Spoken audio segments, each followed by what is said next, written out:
How would you like to lose your anxiety and panic attacks for good with a technique that even makes you grow as a person in the process? Here's how the truth often looks like. Most people that suffer from anxiety don't even know for certain what specifically triggers them to become anxious and agitated. They start to see that things go sideways because they're unable to help themselves, and as the situation becomes unbearable, they either hide and deny having those problems, they try to solve the problems all by themselves, or they search for professional help. So the problem with hiding and denial is that you will inevitably increase your pain with time, but you will soon find out more about that. Helping yourself is brave, and if you're courageous, curious, and you love to study, it's worth it at any given point in life as long as you're patient enough and you accept that there will be failures on your way. Finding professional help also requires bravery, because you need to admit that you're being stuck to yourself, and you need to find someone who you know to be capable of showing you how to take action in a way you will have results with predictability and the least amount of pain in the process. Another detail you should bear in mind is that taking medication is oftentimes very unnecessary. But to be clear, if you're already on a medication right now, I don't encourage you at all to stop it because it might make things even worse.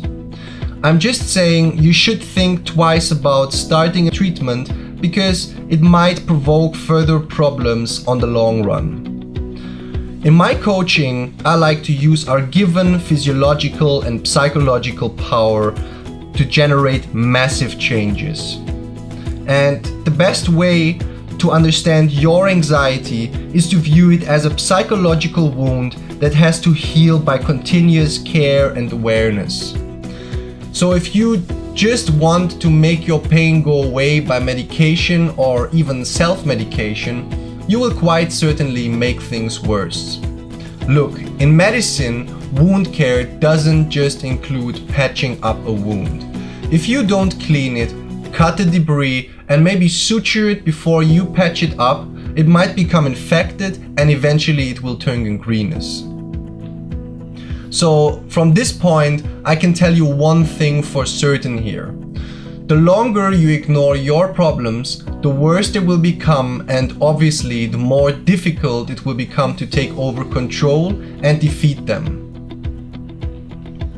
Look, I've had massive anxiety just a few years ago, and for me those problems often felt like being continuously hit by big waves in the sea, with very little capability of getting up again. Which is especially painful if you suffer from a combination of anxieties and panic attacks.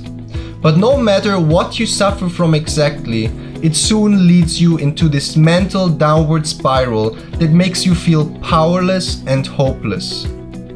So these situations can be very demanding and may lead to a development of low self-esteem, the loss of the ability to enjoy conversations or even the company of other people, which is actually one of the most severe things that might happen to you because we as humans are a social species, and if we don't have these social interactions, it will inevitably make us unhappy.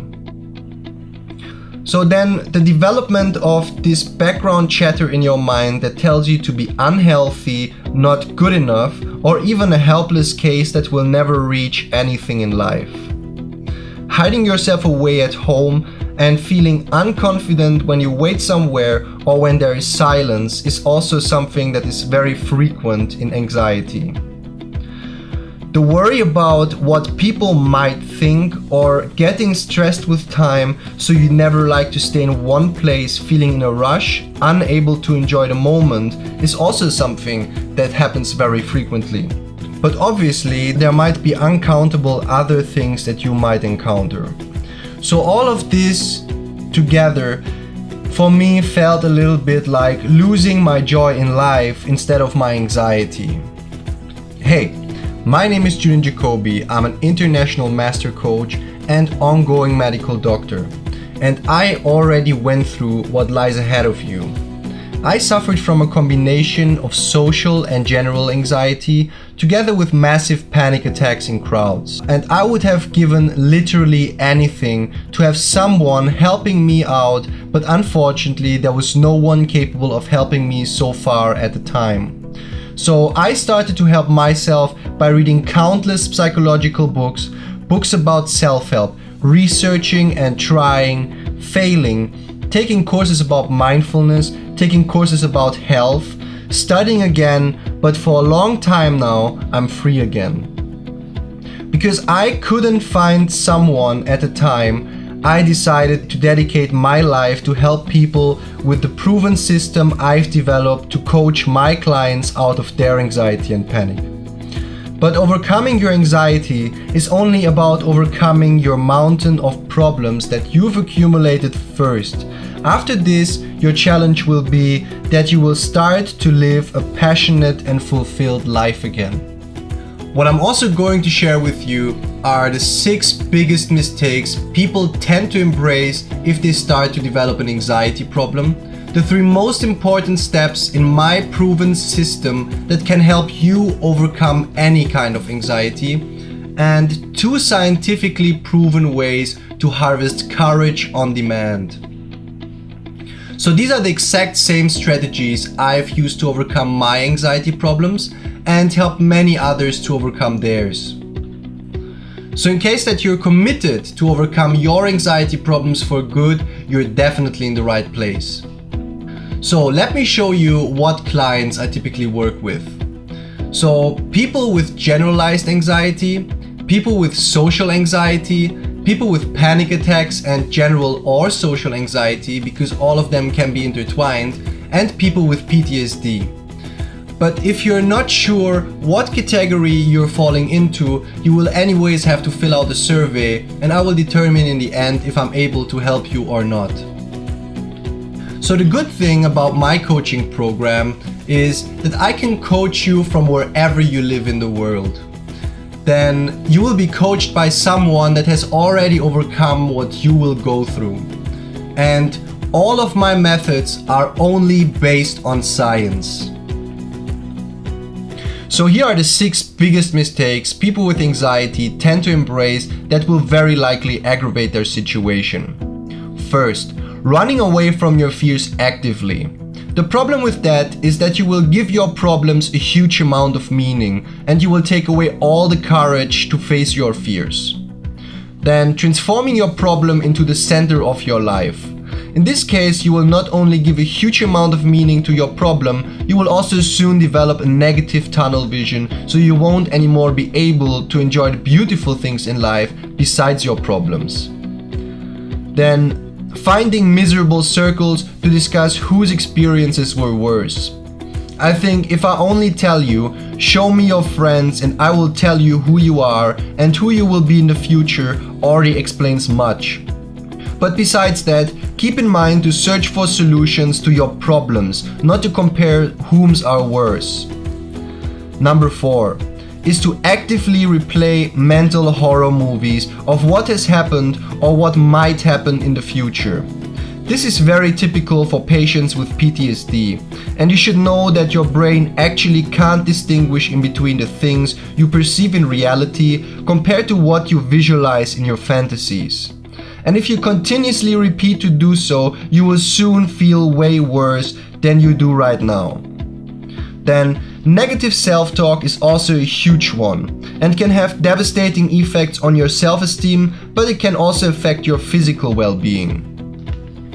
And finally, number 6, believing that anxiety is an incurable disease that can only be treated by lifelong medication.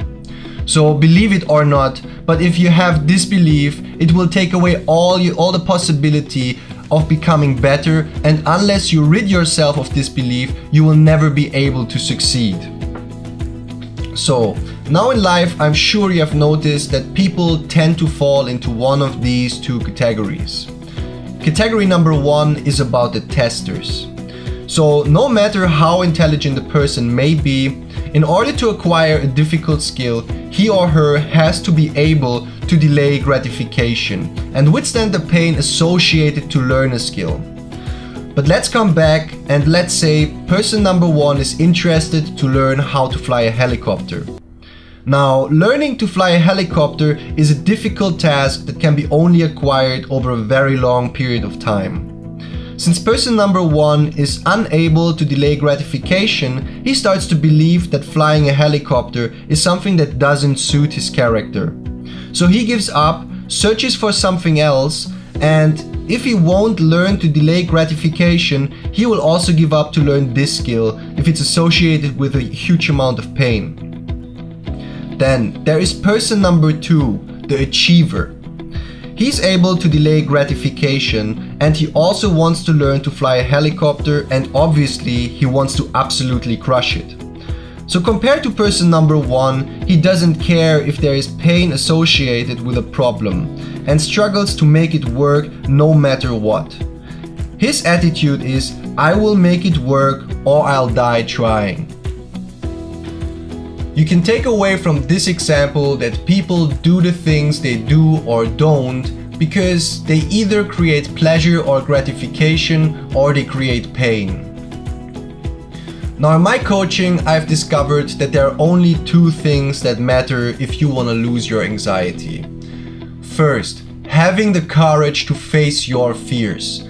And then face your fears and achieve skills so it will become natural and you will actually lose your anxiety. So there are 2 questions that are very important for you to know for yourself. First, what approaches did you come up with in the last month? And if you didn't come up with anything, well, what did you do to overcome your anxiety? Now I know this might be hard to admit, but what frequently happens is that people start to do anything to eliminate their pain even though it makes things worse, or try to take another rabbit out of their head instead of actually figuring out what their problem exactly is. Now, in order to avoid such mistakes, let me give you a small insight in how I coach my clients and how it's done right. So to handle your anxiety, it every time requires a specific approach, and to find out which approaches are the right ones to the respective problem is a skill everyone is able to learn. You have to understand that anxiety is just a normal signal that everybody experiences. This signal is there to promote a stress response, and stress in turn is a signal so your body is supplied with more energy so you can meet the challenge. Now, of course I know these stress feelings are oftentimes very uncomfortable and can become even unbearable. But the only reason why this is that you didn't find the right approach or perspective for your anxiety-induced stress response. While this may sound blatantly obvious to a number of people, the number of people that actually bring it to work are rather small. The truth is that most of the people with anxiety don't fully understand to strategize and find the solving approach or perspective to solve those problems, and finally end up in something what I call stacked anxiety. And this develops if someone can't find the approach to several challenges, which in turn leads to bigger, often internalized problems like the loss of self-esteem, the loss or underdevelopment of social skills, procrastination, because everything related is then associated with huge amounts of pain and a lack of pleasure. Together with uncountable, more unbearable problems that can come in, they slowly start to compromise life and lead to disempowering behavioral patterns. Now, I know for myself this is easier said than it's done, but I've done it for myself and you can do it too. If you just have the right way to do it and you're willing to feel and embrace pain for however long this transformation will take. And let me tell you one thing. There is nothing more satisfying than to even see the smallest results you achieve from time to time if you're in a similar situation I've been into. So to provide you with real insights in how it really works, I want to tell you what, out of my experience, are the 3 most important things to lose your anxiety. Number 1 is the right perspective or approach to your problem, which is best solved with a systematic approach. Number 2, the capability to stick to what you know to be working best. And you have to think about person number 2, the achiever here, because if you're not able to delay gratification, you're not able to solve your problem. Number 3, a proven strategy to make it stick and not to fall back into old patterns. So, let me show to you who this is for. So this is for anyone that is willing to face changes in their life openly. I can also only help those people that are absolutely determined to lose their anxiety problem entirely, and not just for a way to feel a little bit better about themselves by talking to me. It's also important that my clients absolutely stick to my strategy tightly, because otherwise there will be no results in a predictable way. This is also only for people that know that there has to be some skin in the game. You have to know that working with me as a client is not cheap, and to have some skin in the game will also prevent clients to procrastinate, and it gives them a drive to have results faster. People who this is not for example, people that suffer from minor phobias, such as arachnophobia, which is the fear of spiders, or similar ones. And you simply have to understand that there is a straightforward 2-session treatment which is based on the principle of reconsolidation and 2 pills of propranolol. These patients are simply asked to face their fears twice, and after, their fear will be gone in most of the cases. So there's actually no need for coaching sessions with me. Then, people that believe that there is no pain behind these changes, because there will be pain and I will bring you to your limits if it's necessary. Also, people that think just talking to me will heal their anxiety. Then people that make excuses and complain, people that aren't serious about achieving their goal of beating their anxiety, people that want to be pitied for having problems, and people that think they already know everything about anxiety. Now, as I've promised to you in the beginning, here are 2 scientifically proven ways to harvest courage on demand. Number 1, adjusting your posture. A Stanford study discovered that adjusting your posture to a confident one for at least 7 minutes can boost your testosterone level for a maximum of 20%. Testosterone is known to be involved in our determination and courage regarding both females and males. Number 2, walking for at least 20% faster with confidence and smile. I found the study in a psychology book and the results are astonishing. Try it out by yourself and you will discover that the additional speed will provide you with a determination and confidence, while smiling actively, even though you don't feel like it, will also enhance your mood, because you will override the negative mood by a reverse feedback loop. So, in case that I got your attention here, this is how the process works. Now, knowing that we're a good fit is crucial, because I like to get all of my clients' results and work with them for the long term. And to do so, I need to get them quick results, and the truth is that there are some people who I cannot help. And if that's the case, I will be 100% upfront with you and suggest somebody else or an alternative. I'm only looking for those who are a good fit and who I'm certain I can get results for. The first step is to complete an application for a private strategy session below. This application is necessary to determine that I can help you and I'm the best person to help you generate those results, but also so I know you're ready to step up, commit, take action, and do the required work to generate those results. Now, once I receive your application, you'll be able to schedule a time with me to conduct your strategy session.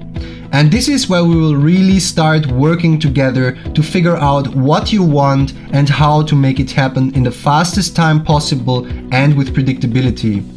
And then in the end of the call, 1 or 2 things will happen.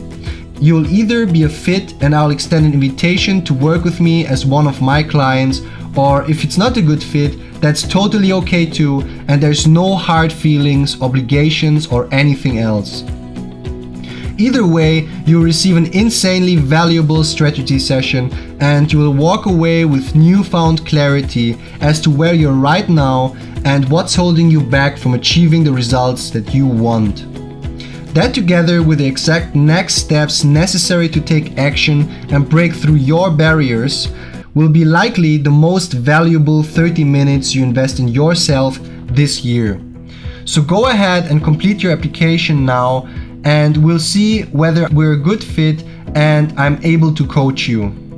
Now, right now I've had over 40 people applying in the last 30 days. So this opportunity is extremely limited because of the intense one-on-one time needed in order to provide you with results, and because, as I said before, I only work with clients who I know with certainty and conviction that I can generate them results. Out of every 100 that apply, I can generally only work with 5 clients at a time. And right now, 3 of these 5 spots are currently filled up, and I'm looking to fill the last 2 as quickly as possible. So with that being said, please understand that this window of opportunity won't be available for long, and what I found is that those who have the ability to make decisions and act quickly are the most likely to get results and most likely to become my best clients and together with me crush it. So if you feel like this is right for you, go ahead and apply right now to see if you qualify, and then you go ahead and follow the instructions on the next page.